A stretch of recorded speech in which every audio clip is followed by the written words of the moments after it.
بسم اللہ الرحمن الرحیم. عزیز طلباء و طالبات، السلام علیکم. میں مسز حفصہ غفار، سینئر ٹیچر، مطالعہ پاکستان، ڈویژنل پبلک اسکول چیچا وطنی سے مخاطب ہوں. عزیز طلباء، جیسا کہ آپ جانتے ہیں کہ کرونا وائرس وبا کی وجہ سے پورا ملک جزوی طور پر لاک ڈاؤن کا شکار ہے، اور یہ لاک ڈاؤن آپ کی تعلیم کے آڑے نہ آئے، اس سلسلے میں ڈویژنل پبلک اسکول چیچا وطنی نے آپ کے لیے آن لائن کلاسز کا سلسلہ شروع کیا ہے. ہم امید کرتے ہیں کہ ہماری یہ کاوش آپ کو پسند آئے گی اور یہ آپ کے لیے مفید و معاون ہوگی. تو آئیے چلتے ہیں آج کے سبق کی طرف. عبوری حکومت 1946 اور 3 جون 1947 کا منصوبہ ہے. پچھلے لیکچرز میں ہم نے تفصیل سے دیکھا تھا کہ کابینہ مشن برصغیر آیا، انتخابات 1945-46 اور پھر ان انتخابات کے کیا نتائج سامنے آئے.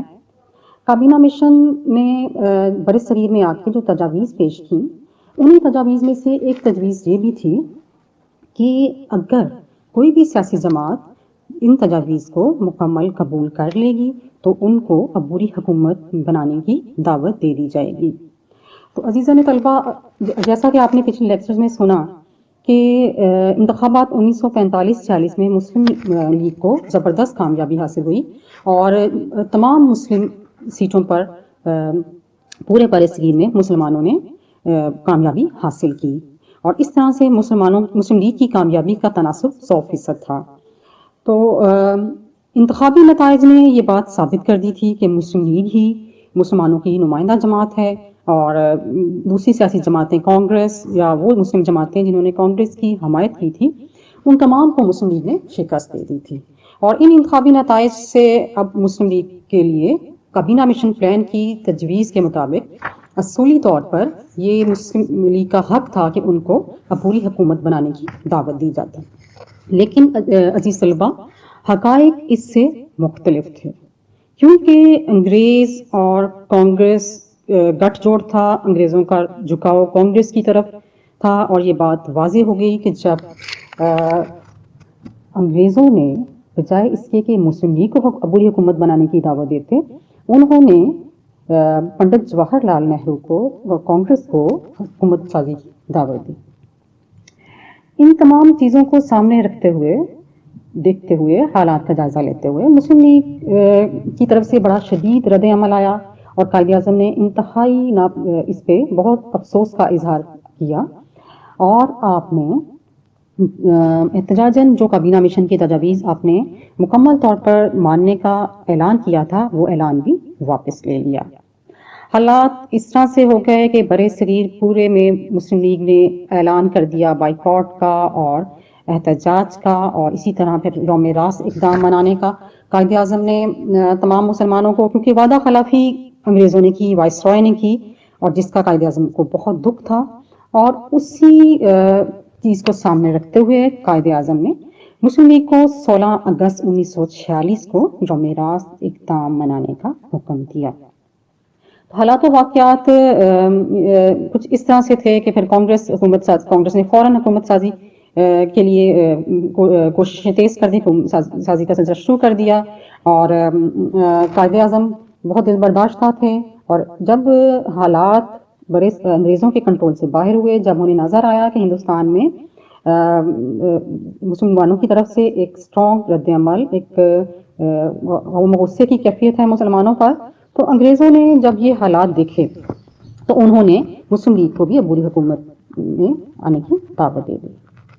تو قائد اعظم نے سوچ بچار کے بعد بجائے اس کے کہ وہ عبوری حکومت میں شامل ہونے سے انکار کرتے، انہوں نے یوم راس اقدام منانے کا فیصلہ واپس لے لیا اور عبوری حکومت میں شامل ہونے کی حامی بھر لی.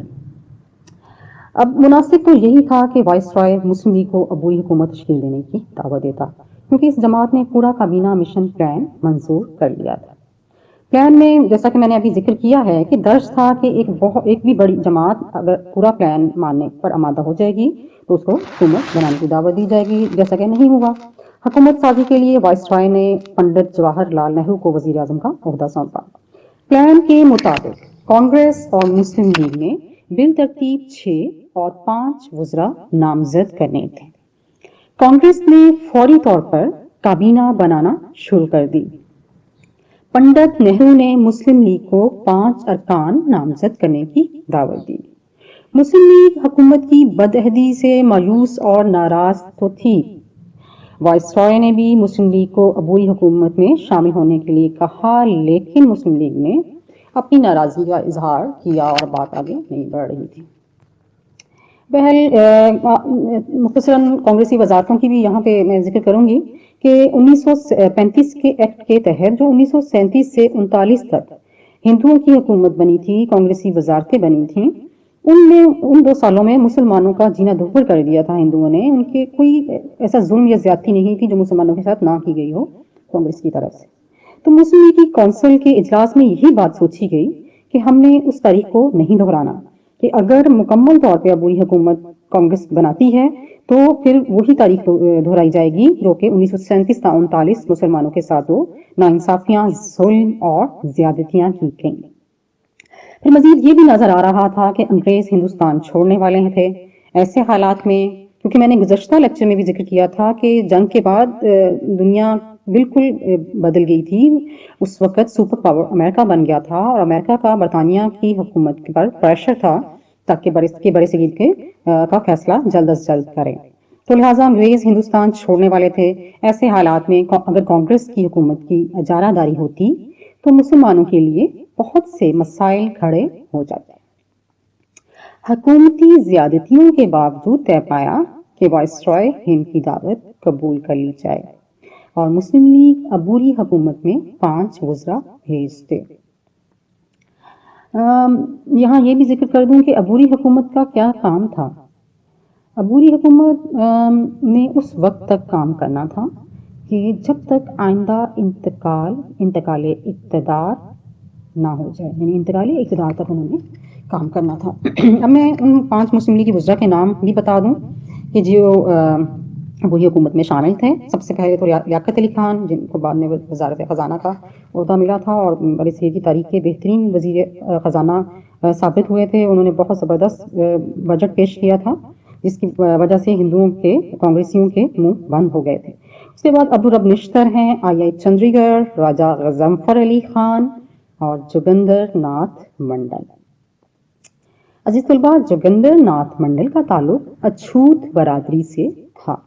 مسلم لیگ نے انہیں نامزد کر کے ثابت کیا کہ وہ نہ صرف مسلمانوں کی بلکہ دیگر اقلیتوں کے حقوق کی محافظ ہونے کا کردار ادا کر رہی ہے۔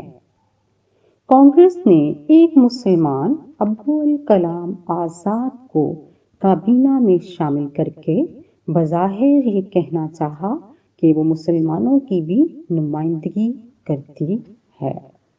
اس کے بعد تاریخ کا پہیہ آگے بڑھتا ہے اور 3 جون 1947 کا منصوبہ سامنے آتا ہے۔ 3 جون 1947 کے منصوبے کا آغاز کرنے سے پہلے میں عزیز طلباء آپ سے ایک بات یہاں کہنا چاہتی ہوں کہ تاریخ ایک تسلسل ہوتا ہے۔ لیکچرز کو بہتر انداز میں سمجھنے کے لیے یہ ضروری ہے کہ آپ اسی ترتیب سے لیکچر کو ملاحظہ کریں تاکہ ایک طرح کی ایک کہانی کی صورت میں آپ کو یہ سمجھ آ جائے۔ تو 3 جون 1947 کا منصوبہ لیکچر کا باقاعدہ آغاز کرتے ہیں لارڈ ویول کی ناکامی سے۔ لارڈ ویول، جیسا کہ آپ جانتے ہیں کہ ہندوستانی وائسرائے، نہ تو وہ ویل پلان بنانے میں کامیاب ہو سکا اور نہ ہی کابینہ مشن پلان کامیابی سے ہمکنار ہوا۔ 3 جون 1947 کو آخری برطانوی وائسرائے لارڈ بیٹن کو بنا دیا گیا۔ برطانوی حکومت نے